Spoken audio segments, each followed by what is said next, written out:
says, He maketh me to lie down in green pastures. He leadeth me beside these still waters. Okay, the still waters. Okay, that's peace. That's peace. How many times has this president pursued peace? He hasn't negotiated anything. We just went flying into Libya, and we went flying into other countries without being invited, even though we claim we went by invitation and that Congress didn't have to be asked and the president didn't have to be asked. The military made the decision. That's not the way the government works. Congress is the only one that can declare war, and the president is the commander-in-chief. So we got a discrepancy there in our government that is causing unsettling times and not leading us beside the peaceful waters.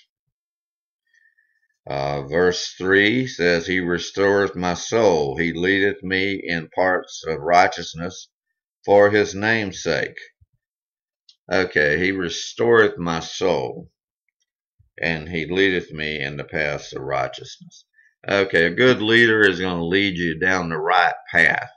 He's not going to take you out there, and He's not going to break all the rules by just pretending there are no rules, and He's not going to go flying off the handle and shooting from the hip and doing things like going into Libya and things and dropping bombs and or whatever.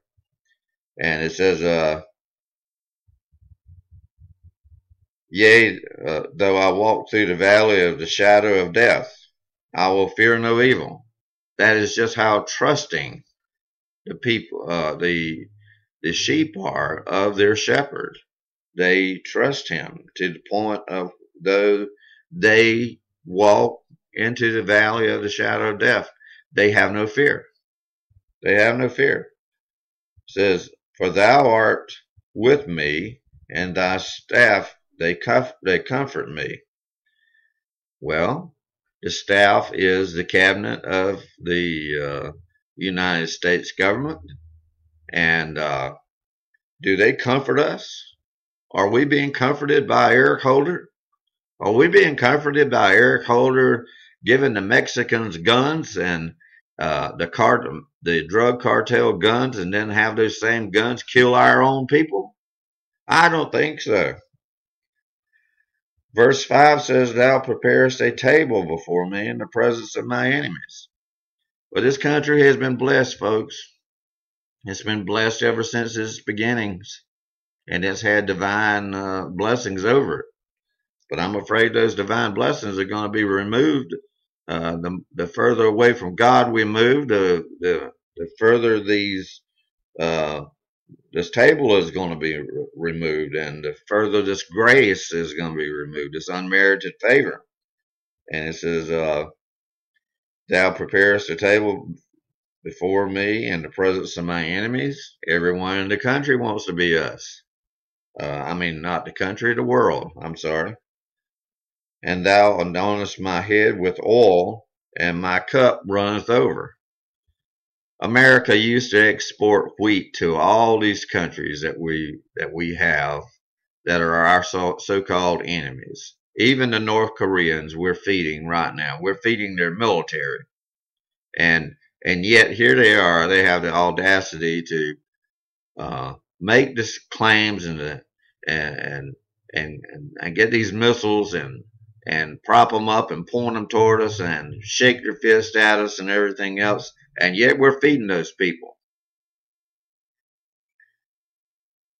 Verse 6, which is the last verse in the 23rd Psalm, says, Surely goodness and mercy shall follow me all the days of my life, and I will dwell in the house of the Lord forever. Well, this is the result of following the leader, a good leader, and a good cabinet, a good set of people that are supporting the president or supporting whoever is the leader. Surely, if they're good, then surely goodness and mercy shall follow me all the days of my life, and I will live in the house of the Lord forever. Okay, that's the end of the 23rd Psalm. And that's the way it relates to the Bible today. If you look at the Bible, it's right on time. It's never late. It's really ahead of time. It's waiting for us to get there, to realize what the uh, ramifications are for our aberrant behavior of not following God's word, of not seeking His will. Every morning we should seek His will, but we don't do that. We don't do that. We have our plans made and we try to live according to our plans, and we try not to deviate from those plans. Um,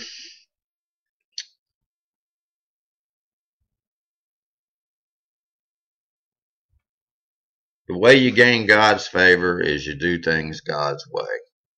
And God sent His only begotten Son here to earth 2,000 years ago as a baby born in a food trough called a manger, in a cave in Bethlehem. He was not given the penthouse on top of the Grand Hotel there. He was given the most humble beginnings that you could believe. But kings visited him. Wise men visited him. Shepherds visited him. All the people that were leaders, they came to recognize who the leader was. And even Elvis Presley once, when someone said, "Hail the King," and Elvis Presley stopped the concert right then and there. He just stopped it. He waved his hand and he stopped the entire band and stopped the concert. And he made the statement, he says, "I'm not the king." He says, "There's only one king, and that king is Jesus." So therefore, you've got a leader. Are we following the leader? That's the question. Are we following the leader? Are we going to follow the leader? I invite you to make him your leader instead of being a wayward sheep or being a goat, which is what apparently the Democrats are. They could have chosen the goat to be a good example of what they are, because all they are about is winning at any cost, and they don't care to what extreme they have to go to make it happen. Um, so anyway, they ended up with the jackass as being their um, mascot, which was a pretty good choice in my opinion. But you know, in all fairness, if you're a good leader, it doesn't matter if you're a gnat. It doesn't matter if you're a fruit fly. If you're a good leader, then you're going to be elevated, and you're going to be revered, and you're going to be, uh, you're going to be followed. People will follow you. So I invite you to make him a part of your life. Invite him into your heart and live for him and live just like he lived. Try to be as close to him as you can. Follow him. Take up your cross every day and follow him. Right now we're 23 minutes into the broadcast, and that's where I want to leave you today. I want you to give these thoughts some consideration. Morals, the breakdown of morals in this culture have been going on since the 1960s and 70s with the hippie movement and Woodstock and all of that. And every year, every 10 years, there's some sort of movement and there's some sort of push to get some sort of aberrant, sinful behavior accepted as a norm.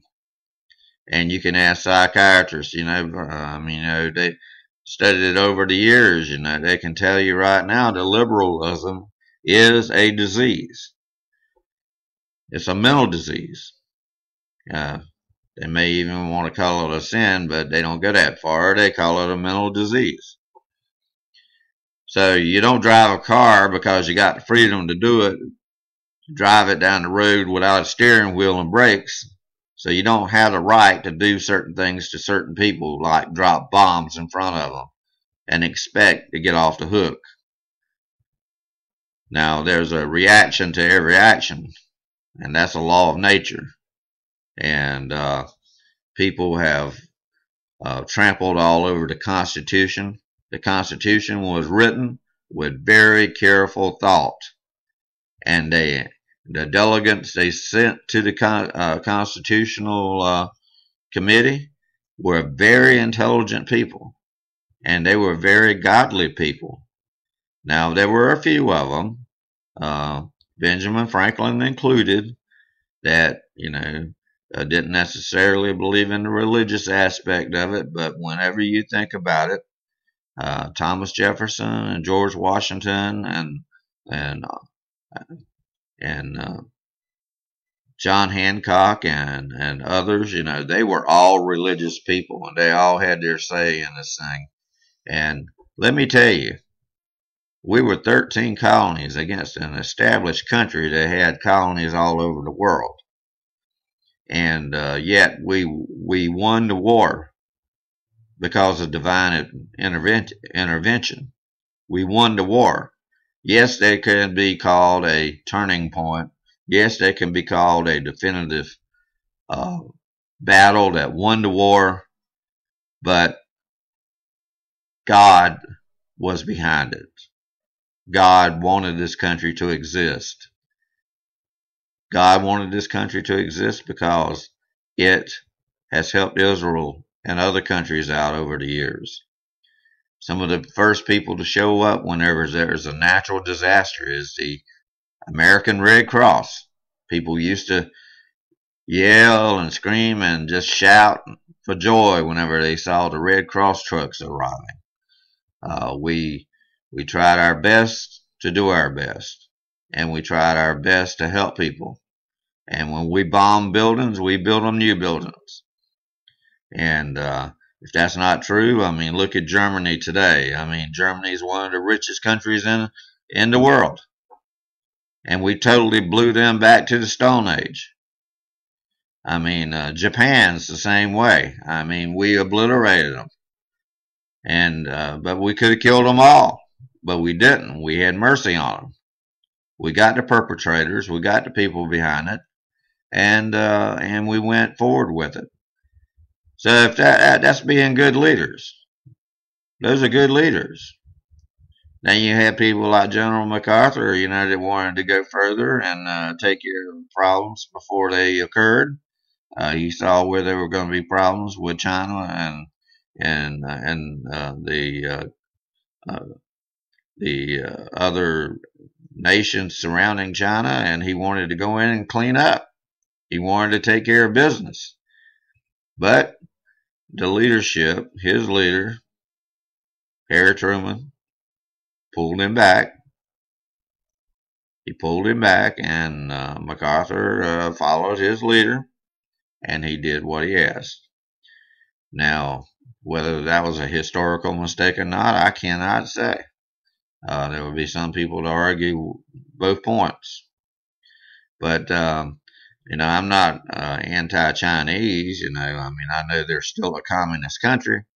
I mean, they are using capitalism now to run their economy, and they're very, very proud of that. But as far as giving up communism and conquest of the world, I don't think that they've got that in their minds. I think that ideology is still there. Russia still has that same ideology. Cuba still has that same ideology. And so did Venezuela until Chavez passed away.